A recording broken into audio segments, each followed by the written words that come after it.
मित्रों नमस्कार। दृष्टिकोण के प्लेटफॉर्म पर आपका स्वागत है। आइए मित्रों, आज का जो हमारा टॉपिक है उग्रवादी, जिन्हें हम राष्ट्रवादी भी कहते हैं, राष्ट्रवादी और क्रांतिकारी आंदोलन। जैसे हम कुछ आंदोलन को यहाँ पर जान लिए, आज हमें जानना है कि उग्रवादी या राष्ट्रवादी जो आपके हैं, कौन कौन से ऐसे प्रमुख नेता हैं या उग्रवादी आंदोलन की पृष्ठभूमि कैसे बनती है। इन सब चीज़ों को यहाँ पर हम देखते हैं। तो चलिए मित्रों, हम सबसे पहले यहाँ पर देखेंगे उग्रवादी आंदोलन, यानी हम सबसे पहले उग्रवादी की बात करेंगे और इन्हीं उग्रवादी को हम राष्ट्रवादी कहते हैं। क्या कहते हैं भाई? राष्ट्रवादी। तो आइए देखते हैं राष्ट्रवादी आपके जो हैं राष्ट्रवादी। तो राष्ट्रवादी के बारे में हम जानते हैं सबसे पहले राष्ट्रवादी। ये उग्रवादी राष्ट्रवादी आंदोलन आपका कब शुरू हुआ, कब से जोर पकड़ा, इसे हम जानते हैं। जैसे एक आपका है 1892 ईस्वी का भारत परिषद अधिनियम। इसकी शुरुआत कैसे होती है कि 1892 ईस्वी भारत परिषद अधिनियम पारित हुआ। परिषद अधिनियम आपका क्या होता है? पारित होता है। पारित होता है। 19वीं सदी अभी समाप्त नहीं हुई थी। 19वीं सदी की समाप्ति नहीं हुई थी। 19वीं सदी समाप्त नहीं हुई थी और एक नवीन विचारधारा नहीं हुई थी। नवीन विचारधारा ने जन्म लिया और इसी नवीन विचारधारा को हम क्या कहते हैं? नवीन विचारधारा का उदय होता है। नवीन विचारधारा का क्या होता है? उदय होता है और इसी को हम कहते हैं उग्रवादी या राष्ट्रवादी। उदय होता है जिसे हम क्या कहते हैं? उग्रवादी या राष्ट्रवादी कहते हैं। उग्रवादी या राष्ट्रवादी। तो यहाँ पर हमें ये जानना है कि 19वीं सदी समाप्त आपकी नहीं हुई और इसी समय एक नवीन विचारधारा आती है भारतीय राजनीति में, जिसे हम उग्रवादी या राष्ट्रवादी के नाम से जानते हैं। तो आइए मित्रों, यहाँ पर जैसे हमने देखा कि ये उग्रवादी जो नवीन विचारधारा का उदय हुआ और इस उदय में किसकी भूमिका थी या नेतृत्व किसने प्रदान किया? नेतृत्व प्रदान किया लाल बाल पाल, अरविंद घोष। यहाँ पर हम अब ये देखते हैं कि लाल बाल पाल और अरविंद घोष। तो सबसे पहले हम ये जानते हैं कि ये नेतृत्व प्रदान करते हैं। एक आपके हो गए लाला लाजपत राय,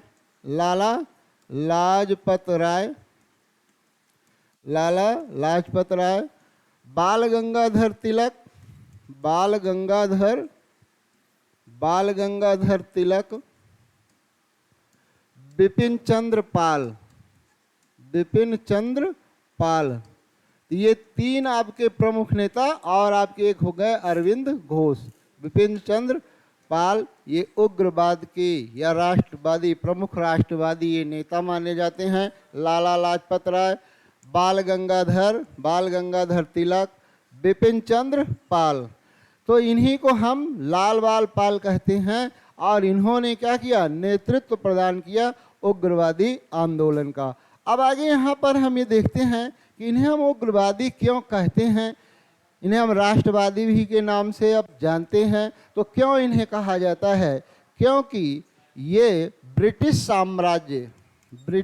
साम्राज्यवाद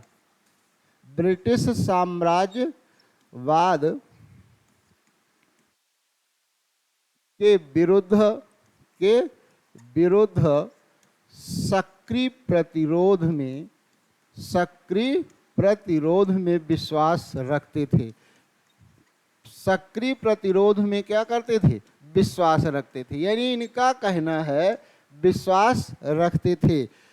इनका मानना है, अब आगे यहाँ पर ये किस में विश्वास रखते थे? सक्रिय विरोध, सक्रिय प्रतिरोध में विश्वास रखते थे। इनका मानना क्या है कि सक्रिय विरोध करना चाहिए, हमें अनुनय विनय भीख मांगने से कुछ मिलने वाला नहीं है। तो यहाँ पर हम यही चीज देखते हैं कि इनकी जो मूल प्रेरणा क्या है कि ये ब्रिटिश साम्राज्यवाद के विरुद्ध सक्रिय प्रतिरोध में विश्वास करते हैं। इनका मानना है, इनके विचार को हम जान लेते हैं। इनका मानना है, इनका क्या मानना है? इनका मानना है कि अनुनय विनय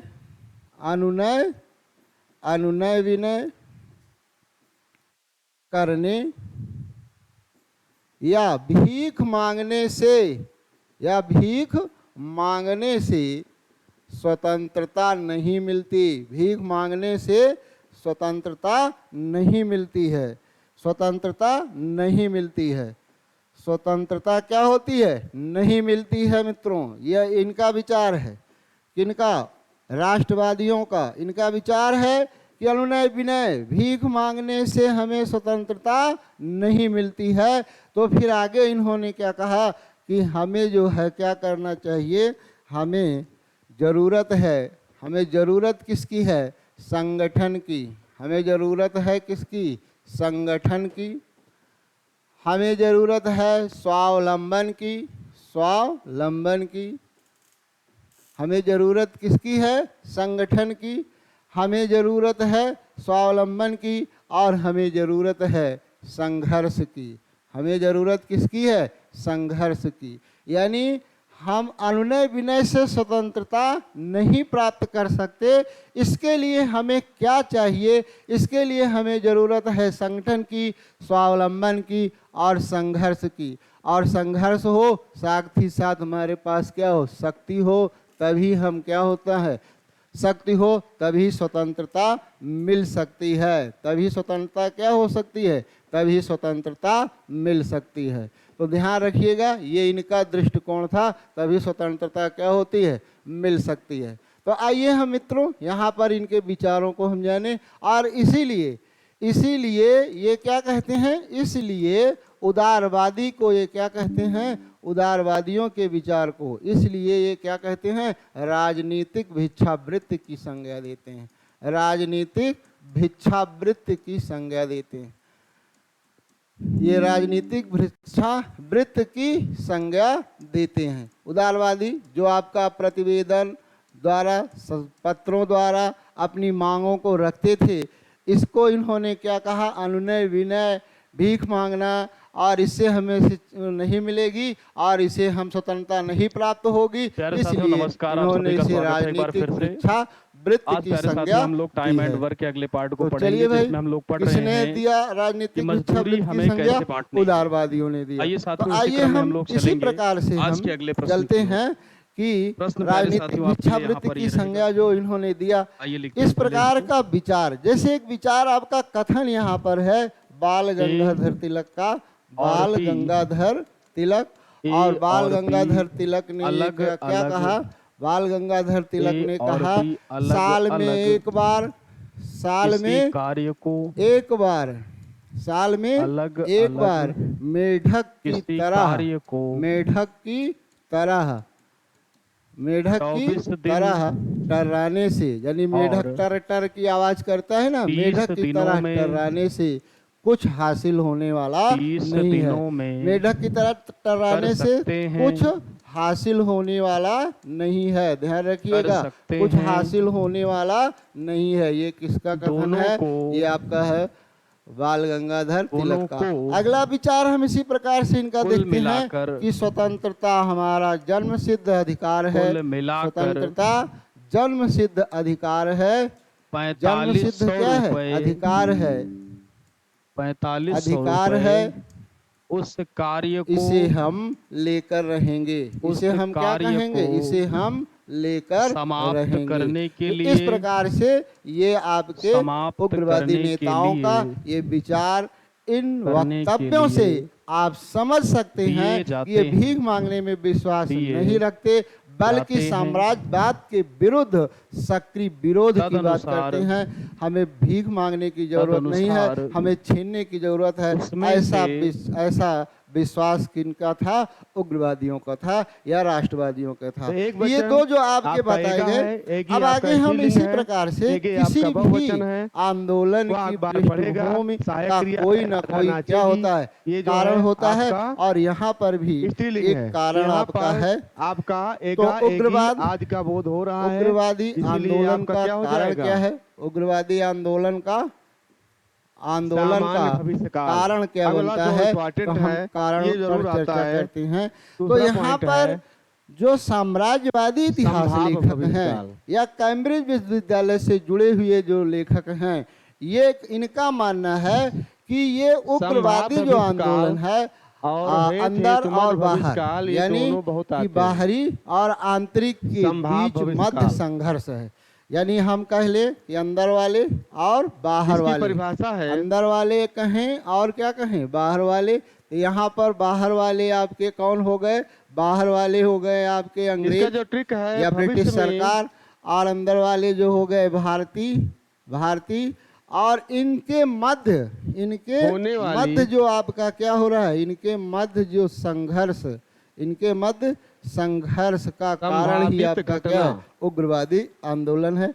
लेकिन जब हम इसकी तह में जाते भविष्य में हैं होने तो हमें वाली पता चलता है संभावित कि इसके घटना, कारकों में अनेक जो तथ्यों की क्या है? भूमिका परिभाषा है। है। तो उग्रवादी आंदोलन के अनेक कारण हैं, अनेक कारण हैं, क्रिया के जिस अनेक रूप क्या हैं? में कारण कार्य हैं। के तो आइए भविष्य मित्रों, में हम यहाँ पर देखते हैं अनेक कारण कौन कौन से हैं, क्रिया के इनको जान लेते हैं। तो सबसे पहले देखिए, भले ही यहाँ इस पर रूप जब में कॉन्सेप्ट का प्रश्न बनेगा तो यहीं से प्रश्न आपके क्या कार्य होंगे? के उठाए जाएंगे। अब यहाँ पर आप देखते रहिएगा कौन कौन से ऐसे कारण भविष्य हैं में जो उग्रवादी आंदोलन को प्रेरित करते हैं। जैसे क्रिया के जिस पहला रूप आपका में है कार्य के भविष्य में उदारवादी दृष्टिकोण होने से। की संभावना हो, उदारवादी दृष्टिकोण से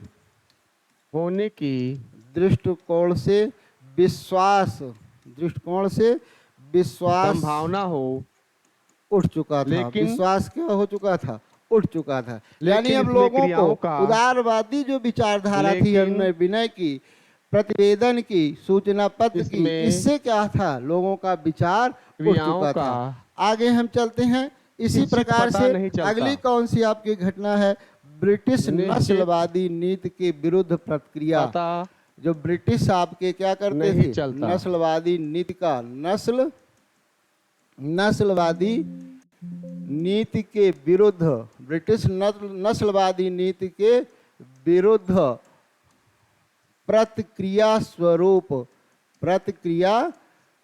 प्रतिक्रिया स्वरूप ये आंदोलन आपका हुआ। ब्रिटिश नस्लवादी नीति की प्रतिक्रिया स्वरूप ये नस्लवादी जो टिप्पणियां किए, जो भेदभाव की भावना किए, इसके विरुद्ध में ये उग्रवादी आंदोलन आपका क्या हुआ?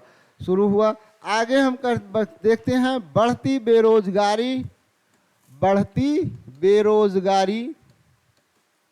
बेरोजगारी, भूखमरी, बढ़ती बेरोजगारी और भूखमरी भी उग्रवाद के लिए लोगों को क्या किया? प्रेरित किया। यानी सक्रिय विरोध के लिए क्या किया? प्रेरित किया। सक्रिय विरोध के लिए प्रेरित किया। सक्रिय विरोध, जो सरकार का सक्रिय विरोध किए वही आपके उग्रवादी कहलाए। अगला है लॉर्ड कर्जन की प्रतिक्रियावादी नीति। लॉर्ड कर्जन की प्रतिक्रियावादी नीति आपकी है। लॉर्ड कर्जन की प्रतिक्रियावादी नीति उग्रवादी आंदोलन की पृष्ठभूमि को क्या किया? तैयार किया। तो ये था उग्रवादी आंदोलन की पृष्ठभूमि में कौन कौन से कारक निहित थे। इन कारकों की चर्चा यहाँ पर की गई। तो जैसे आपका एक है बढ़ती बेरोजगारी, भूखमरी, ब्रिटिश नस्लवादी नीति के विरुद्ध प्रतिक्रिया स्वरूप यह आंदोलन आपका शुरू हुआ।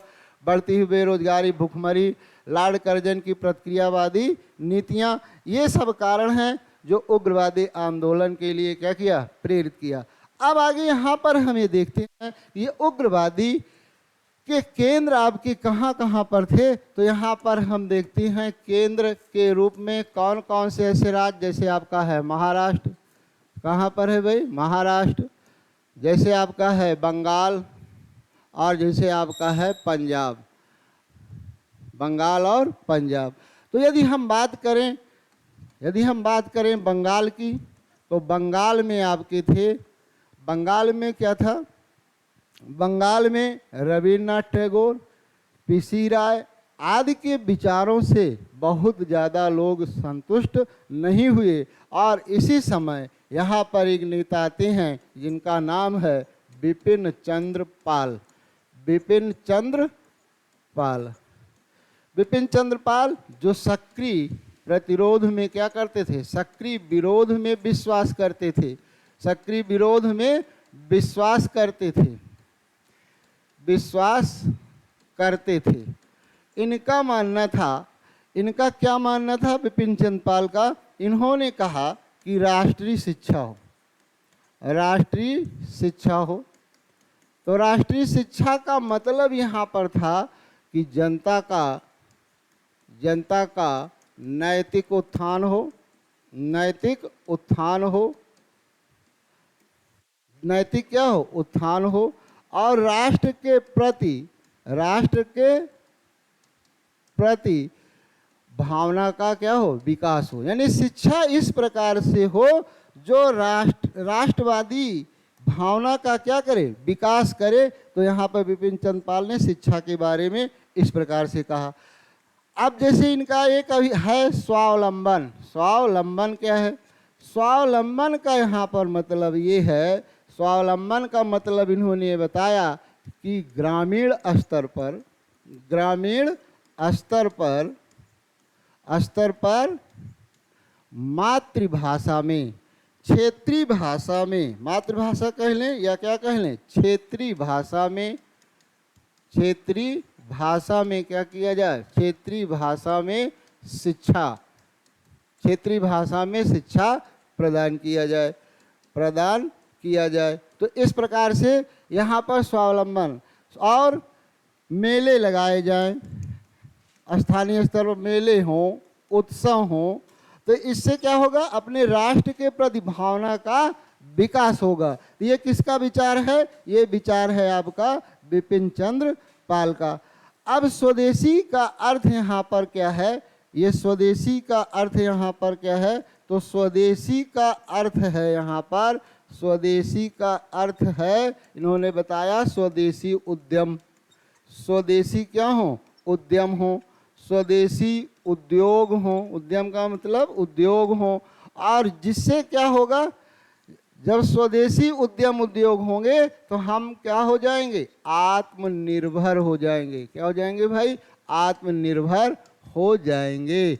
तो ये सभी किसके विचार थे, बिपिन चंद्र पाल ने इस प्रकार से सबकी परिभाषा दिया है। और इन्होंने अपने पत्र न्यू इंडिया, इनके पत्र का नाम है पत्र न्यू इंडिया, पत्र न्यू इंडिया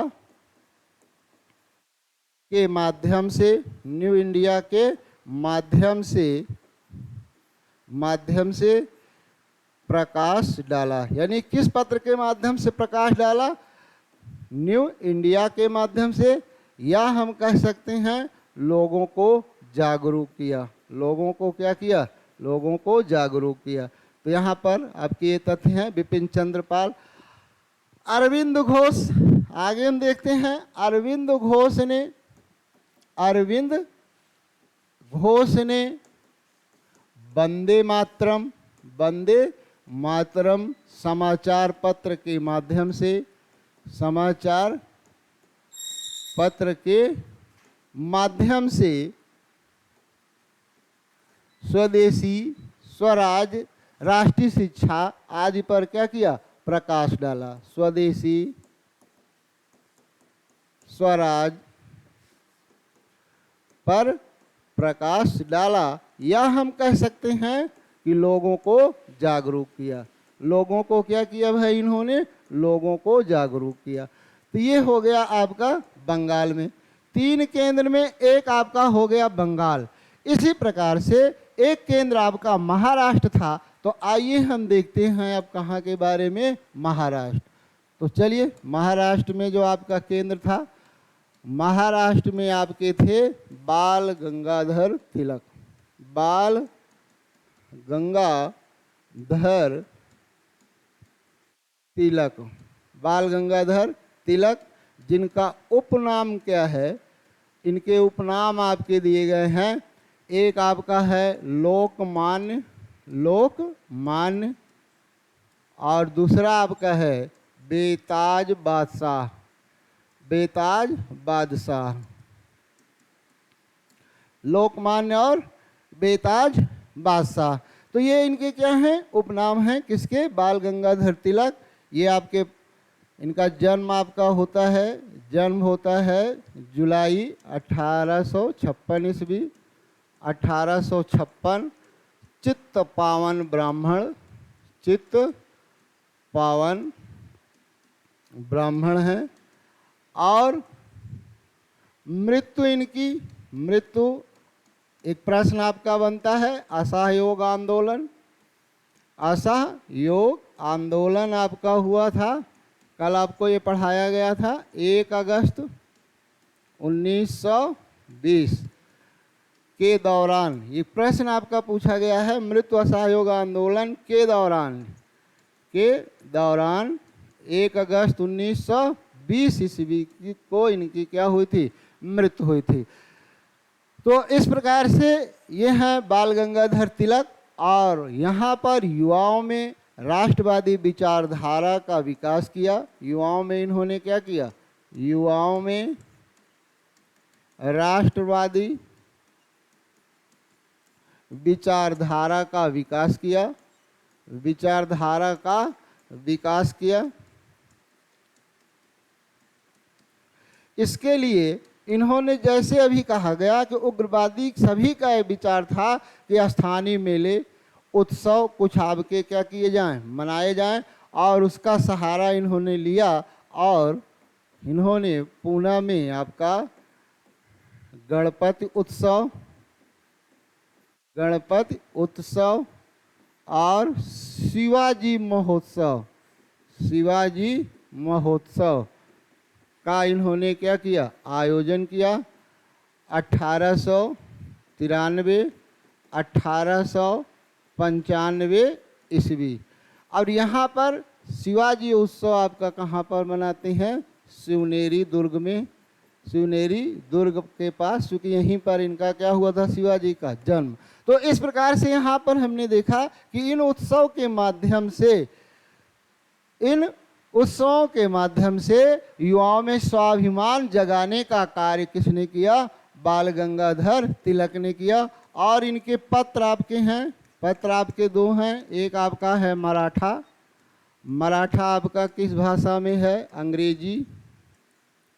और इसके संपादक आपके हो गए आगरकर। इसी प्रकार से केसरी आपका है समाचार पत्र, दूसरा केसरी है आपका किस भाषा में, मराठी। और इसके हैं आपके केतकर। तो ये आपके क्या हैं, इनके संपादन, यानी किनके पत्र हैं, ये आपके तिलक के क्या हैं, पत्र हैं। आगे हम देखते हैं, ये सभी प्रश्न आपके यहाँ से बनते हैं। और यहीं पर अगला जो आपका प्रश्न है, किसी समाचार पत्र में छपे हुए लेख, समाचार पत्र में छपे हुए लेख के कारण कौन पहली बार जेल गया। तो जेल की अगर बात किया जाए तो यही आपके हुए तिलक। तिलक का मतलब बाल गंगाधर तिलक। केसरी पत्र में छपे हुए लेख के कारण, केसरी पत्र में छपे लेख के कारण इन्हें पहली बार क्या किया गया, जेल भेजा गया। किस दृष्टि से, समाचार पत्र में छपे लेख के कारण पहली बार जेल जाने वाले व्यक्ति आपके कौन बनते हैं, बाल गंगाधर तिलक बनते हैं। तो आइए, 2 आपके यहाँ पर इनके समाचार पत्रों को बताया गया, इनके माध्यम से इन्होंने राष्ट्रवादी विचारधारा का क्या किया, विकास किया। चलिए, बाल गंगाधर तिलक कि ये सभी आगे कुछ इनके और भी तथ्य हैं। जैसे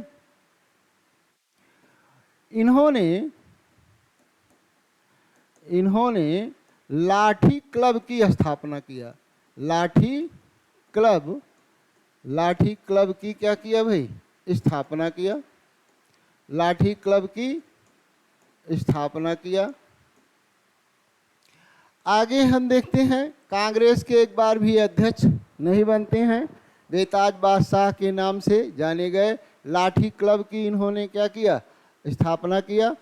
आगे हम देखते हैं सरकार के विरोध में, सरकार की नीतियों के विरोध में, सरकार की नीतियों के विरोध में लेख प्रकाशित हुआ। लेख प्रकाशित हुआ केसरी समाचार पत्र में। किस समाचार पत्र में? केसरी पत्र में। और इन्हें 6 वर्ष की सजा सुनाई गई। कितने वर्ष की सजा इनको होती है? 6 वर्ष की सजा सुनाई गई। 6 वर्ष की सजा क्या होती है? सुनाई गई। अब यहाँ पर हमने देखा कि इन्हें 6 वर्ष की जब सजा होती है और ये कहाँ पर बंद किए जाते हैं? मांडले जेल। मांडले जेल ये आपका कहाँ पर है? ये बर्मा, उस समय म्यांमार जो आज का है बर्मा के मांडले जेल में इन्हें बंद किया गया। और यहीं पर गीता रहस्य नामक पुस्तक की रचना की। गीता रहस्य नामक पुस्तक की इन्होंने क्या किया? पुस्तक की रचना किया। तो ये हो गए बाल गंगाधर तिलक और उनके कुछ प्रमुख जिनको हम यहाँ पर देख रहे हैं। तो आइए मित्रों हम आगे अब बढ़ते हैं। तीसरा केंद्र आपका होगा पंजाब। तीसरा केंद्र आपका कौन है? पंजाब है। और पंजाब में आपके हैं लाला लाजपत राय। लाला लाजपत राय, और इन्हें पंजाब केसरी कहा जाता है। इन्हें क्या कहा जाता है? पंजाब केसरी। पंजाब केसरी नाम से जाना जाता है। ये पंजाब केसरी नाम से इन्हें जाना जाता है। पंजाब में इनका क्या हुआ? जन्म हुआ। और पंजाब में जन्म हुआ और साइमन कमीशन के विरोध में लाहौर में जब ये आंदोलन कर रहे थे उस समय इन्हें लाठियों से पीटा गया और इनकी क्या हुई? मृत्यु हुई।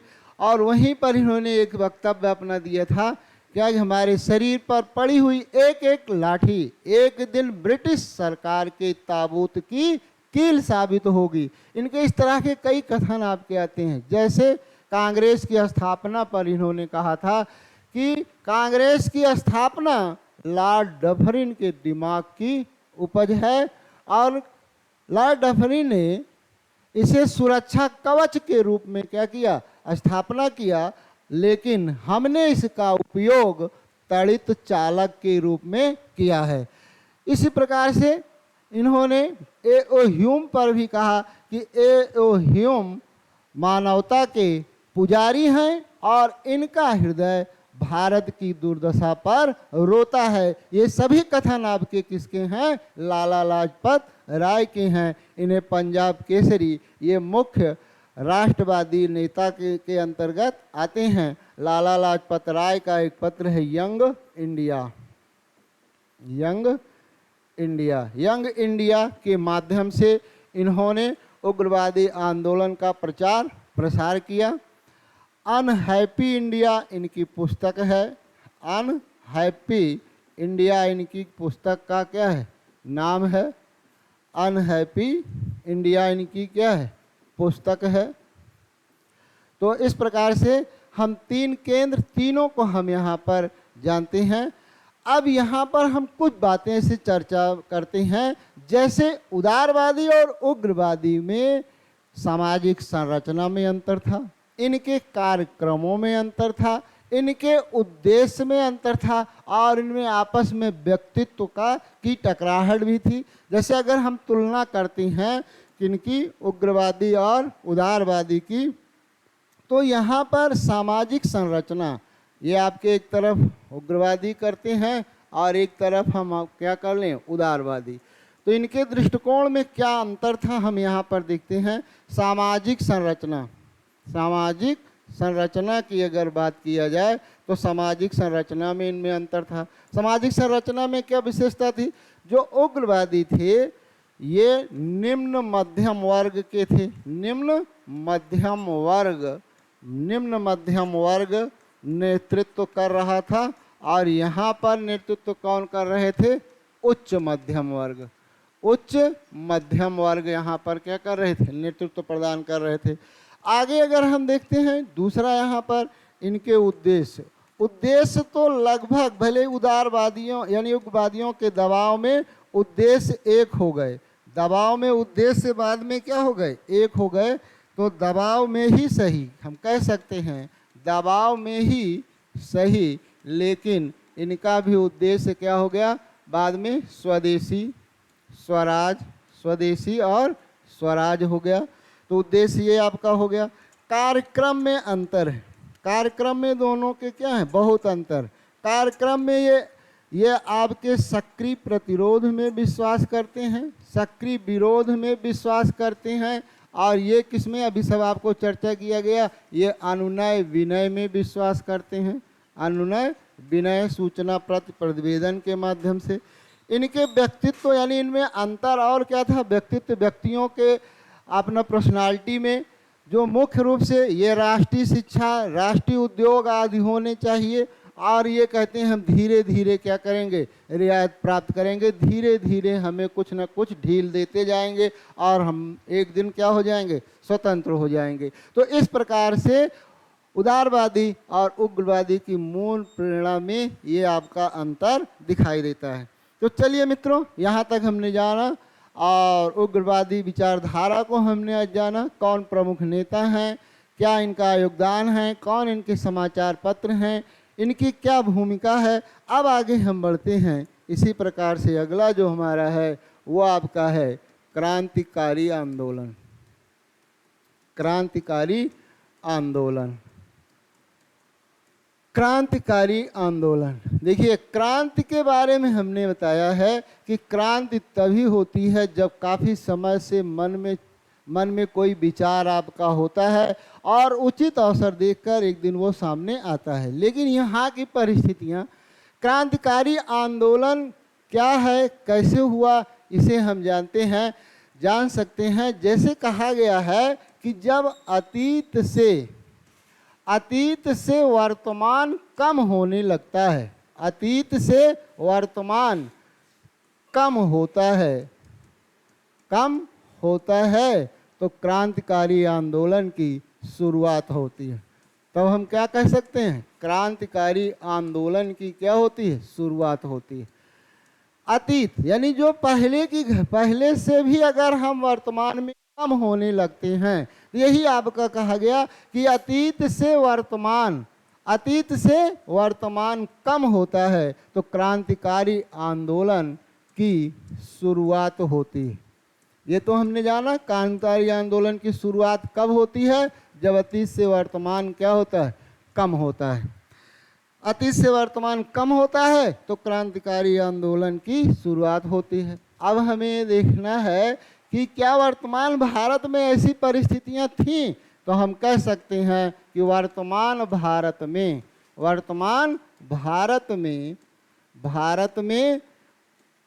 उपनिवेशवाद के कारण, उपनिवेश या हम कह लें अंग्रेजों की शोषण की प्रवृत्ति के कारण, अंग्रेजों की शोषण की प्रवृत्ति के कारण ऐसी परिस्थितियां विद्यमान थी। वर्तमान में उपनिवेशवाद या हम कह लें अंग्रेजों की शोषण की प्रवृत्ति के कारण ऐसी परिस्थितियां क्या थी, विद्यमान थी। ऐसी परिस्थितियां विद्यमान थीं। ऐसी परिस्थितियां आपकी क्या थीं, विद्यमान थीं, जिसके कारण युवा आपके क्या होते हैं, युवा क्रांतिकारी आंदोलन के लिए प्रेरित होते हैं। युवा किसके लिए प्रेरित होते हैं, युवा क्रांतिकारी आंदोलन के लिए प्रेरित होते हैं। तो ये हो गया आपका क्रांतिकारी आंदोलन कैसे होता है, आंदोलन के लिए क्या होते हैं, प्रेरित होते हैं। आइए, इसके पीछे भी कोई ना कोई कारण जरूर होता है, प्रेरित होते हैं। अब आगे, क्रांतिकारी आंदोलन की पृष्ठभूमि यहाँ भी आपकी होती है, कुछ न कुछ पृष्ठभूमि रही होगी जिसके कारण युवा क्रांति का मार्ग अपनाते हैं। युवा क्या करते हैं, क्रांति का मार्ग अपनाते हैं। तो ऐसी कौन कौन सी पृष्ठभूमि आपकी थी जिससे युवा क्रांति का मार्ग अपनाते हैं? तो सबसे पहले हम देखते हैं अंग्रेजी हुकूमत का औपनिवेशिक स्वरूप। पहला हम क्या कह सकते हैं, औपनिवेशिक स्वरूप। अभी आपने देखा औपनिवेशिक स्वरूप। औपनिवेशिक स्वरूप क्या होता है, एक कारण आपका बनता है, युवाओं को क्रांति करने के लिए प्रेरित करता है। इसी प्रकार से अगर भूखमरी है, क्या है, भूखमरी है, जैसे अभी हमने देखा भूखमरी है, बेरोजगारी है, भूखमरी है और बेरोजगारी है, तब भी युवा क्या होते हैं, तब भी युवा क्रांति के लिए क्या होते हैं, प्रेरित होते हैं। युवा किसके लिए प्रेरित होते हैं, क्रांति के लिए प्रेरित होते हैं। ये हो गया एक घटना, प्रेरित होते हैं। औपनिवेशिक स्वरूप हो गया।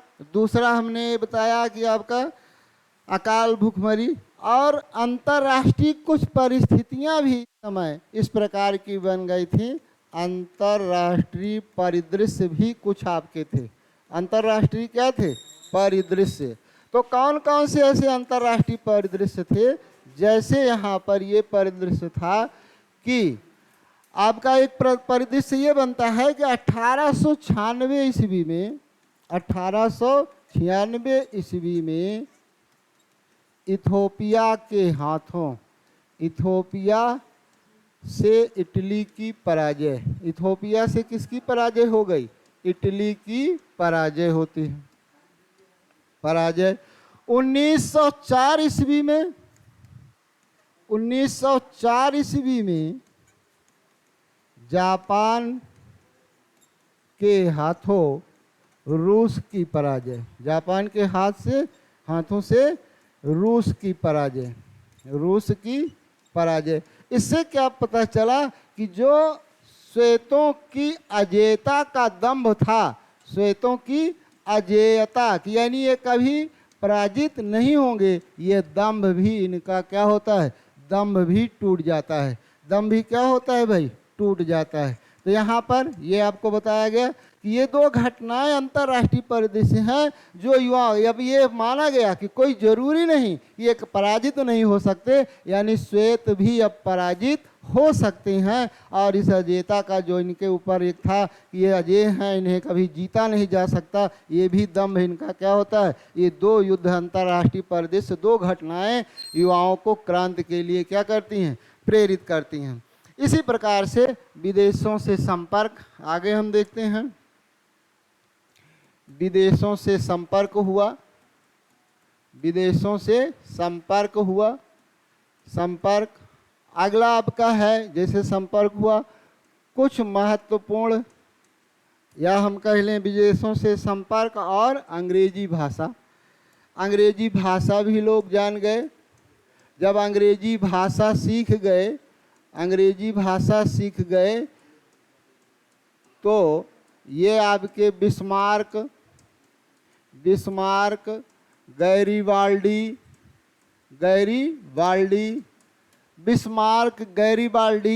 रूसों के विचारों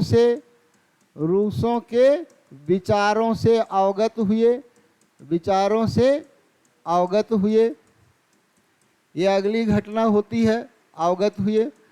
तो बेरोजगारी, भूखमरी, बेकारी एक कारण ये बना। दूसरा आपका यहाँ पर अंग्रेजी भाषा हो गया। विदेशों से यहाँ पर क्या होता है, संपर्क स्थापित होता है। और उग्रवादियों द्वारा